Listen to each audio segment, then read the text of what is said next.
एक मतलब एक तात्पर्य है केवल कि हम भगवान जी के कष्ट उतारते हैं अपने हाथों से। भगवान जी की आरती उतारो, भगवान जी को भोग लगाओ, उनको अपना मानो, नित्य प्रति उनका। ये जरूरी नहीं है, ऐसा किसी शास्त्र में नहीं कि भाई आप सुबह उठ करके आपको कोई और काम है तो आप और काम करिए। जब आप घर के काम से निवृत्त हो जाएं तब आप ये काम कर लीजिए, आपको चाहे 10 क्यों ना बच जाए। ऐसा भी किसी शास्त्र में नहीं लिखा है कि आप नहीं नहाए तो आज भगवान जी का नाम नहीं लिया जाएगा। ओम अपवित्र पवित्रो वा सर्वावस्थां गतोऽपि वा यस्मरेत पुंडरीकाक्षं सभाय भयंतरा शुचि। हम 3 बार आचमन करके अपनी तरफ जल के छींटे, गंगा जल मिश्रित जल के छींटे करेंगे तो हम, क्योंकि हमारा मन शुद्ध होना चाहिए। तन की शुद्धता तो हमें अपने लिए जरूरी है, लेकिन मन की शुद्धता भगवान जी के लिए जरूरी है। भाव से बोलो जय श्री कृष्ण। बोली दो हाथ खड़ी करते रहे बोलिए। अच्छा, ये जो आप हाथ खड़े करते हैं इसका क्या मतलब है? ये क्यों करते हैं जी खड़े?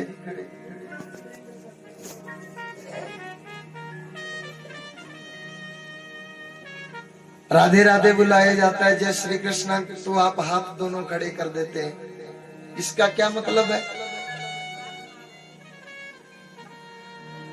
ये परमात्मा से केवल इतनी गुहार लगाई जाती है एक भगत के तहत कि हे कन्हैया, मेरी जो नाव है वो बीच मझधार में पड़ी है। तुम चाहो, मेरे दोनों हाथ खड़े हैं, मैं कुछ करने में समर्थवान नहीं हूं, मैं कुछ नहीं कर सकता। तुम चाहो तो मुझे उस पार लगा देना और तुम चाहो तो मुझे बीच मझधार में डुबा देना, लेकिन मेरे दोनों हाथ खड़े हैं, मैं कुछ करने में समर्थवान नहीं। ये मतलब है इसका।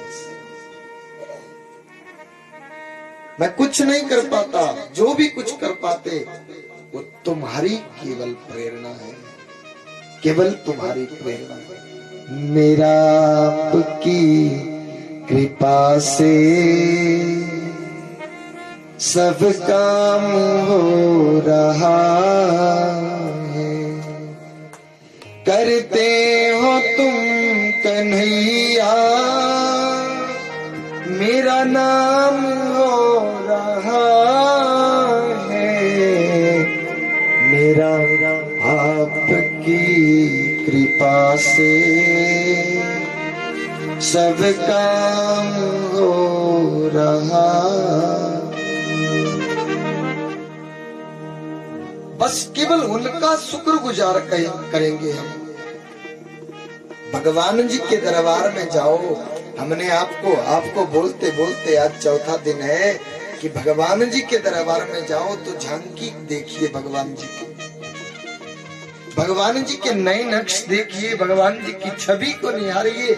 माता के मंदिर में जाओगे, भगवान जी के मंदिर में जाओगे ना, वहां पे आंखें बंद करने की जरूरत नहीं है। आंखों को बंद करना है तो आप अपने घर द्वार में भगवान जी का स्मरण करिए। वहां केवल उनकी झांकी, जो आप वृंदावन में, जो आप भागवत महापुराण में देख के गए, उस झांकी को अपने मन में बस लेकर के रखिए। जब हम परमात्मा के पूजा के लिए जाएं तो उस समय हमारा किसी से, हम राम जी की और राम जी हमारे, कुछ समय के लिए हम डिस्कनेक्ट हो जाएं दुनिया से। उस समय ऐसा नहीं कि हम आरती कर रहे हैं, ओम जय जगदीश, घंटी ली हुई एक हाथ में, स्वामी जय दीनानाथ हरे, और बहू को बोल रही, माता जी बोल रही, बोला बेटा कुकर ना विसल मार रहा है, इसको उठा दे, फूक जाना नहीं तो दाढ़ी।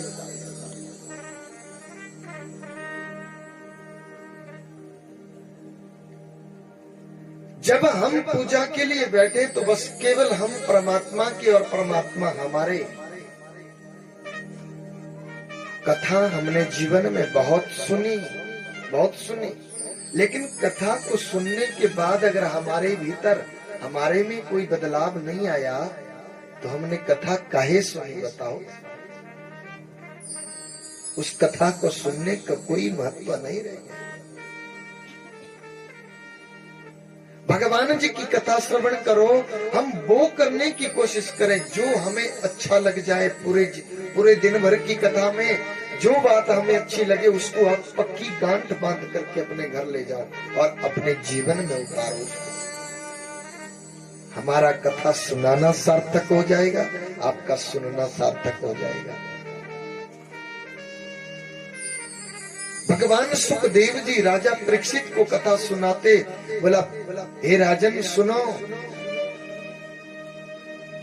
हरि अनंत हरि कथा अनंता।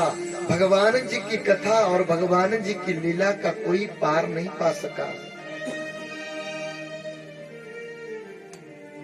भगत ध्रुव की कथा सुनाई और उनके ताया प्रियव्रत की कथा सुन। प्रियव्रत जी महाराज पहले शादी करने को मना किए कि मैं शादी ही नहीं करूंगा। पिता ने बहुत मनाया, नहीं माने। ब्रह्मा जी को बुलाया कि तुम समझाओ। ब्रह्मा जी ने समझाया, बोला बेटा नारी तो कभी दुख का कारण नहीं हो सकती, नारी बंधन कारक नहीं होती। 3 आश्रम, गृहस्थ आश्रम, चौथा है गृहस्थ आश्रम और 3 आश्रमी। सबसे पहले मनुष्य जीवन को 4 भागों में विभाजित कर दो। 1 से 25 ब्रह्मचर्य, 25 से 50 गृहस्थी, 50 से 75 वानप्रस्थी और 75 से 100 सन्यासी। ब्रह्मचारी कुछ कमाता है कि नहीं कमाता है? ध्यान दो, ब्रह्मचारी कुछ कमाता है कि नहीं कमाता? नहीं कमाता। वानप्रस्थी कुछ, सन्यासी कुछ, कोई तो नहीं कमाते ना। उनका घर कैसे चलता है महाराज? वो किसकी तरफ देखते रहते हैं? केवल एक आश्रम की तरफ, वो भी गृहस्थी की तरफ। धन्यो गृहस्थ आश्रम। एक गृहस्थी की तरफ देखते रहते कि गृहस्थी कमाएगा, वो अपनी गाड़ी कमाई से कुछ हिस्सा हमारा भी, वो वहाँ पे हमारा भी हिस्सा बना है, संतों का हिस्सा बना है, महात्माओं का हिस्सा बना है, भिखारियों का हिस्सा बना है, सबका हिस्सा। वो केवल अपने भाग्य से नहीं कमाता, इन सब लोगों का भाग्य उसके भाग्य से जुड़ा रहता है, तभी तो उसके पास आमदनी रहती। और इसीलिए कि भैया वो गृहस्थी के घर के, वो गृहस्थी की तरफ देखते रहते। 3 आश्रमी। सन्यासी आएगा गृहस्थी के कुछ भिक्षा में मिल जाए, वानप्रस्थी आएगा गृहस्थी के पास कुछ भिक्षा में मिल जाए। तो भैया धन्यो गृहस्थ आश्रम। धन्य सबसे बड़ा आश्रम कोई बताया गया तो वो बताया गया गृहस्थी। मान गए? अपने पुत्र शादी कर ली और अपने पुत्र अग्निघ्र को अपने राज्य को सौंप करके चले गए, घर बार त्याग दिया महाराज और चले गए। नेपाल में बहती है गंडकी नदी। नेपाल में गंडकी नदी बहती है। काठमांडू में पशुपतिनाथ, वहीं पे बहती है गंडकी नदी। वहां पे क्या मिलते हैं उस नदी में? उस नदी में पाए जाते हैं शालिग्राम। उस गंडकी नदी में शालिग्राम भगवान पाए जाते हैं। पत्थर कैसे बन गए परमात्मा? स्वयं भू मूर्ति है शालिग्राम जी की। किस किस के घर में शालिग्राम भगवान है? पत्थर शिला। बहुत अच्छी बात है। शालिग्राम जिनके घर में हो, भगवान जी की पूजा अर्चना नित्य प्रति होनी चाहिए, हर रोज। उनमें प्राण डालने की जरूरत नहीं है। नर्मदा का हर कंकड़ शंकर, नर्मदा नदी का हर कंकड़ शंकर, भगवान शंकर की उनको वरदान प्राप्त हुआ है। नर्मदेश्वर नर्मदा नदी में नर्मदेश्वर भगवान प्राप्त होते हैं, ध्यान देना। भगवान जी की प्रतिष्ठा करने की जरूरत नहीं होती।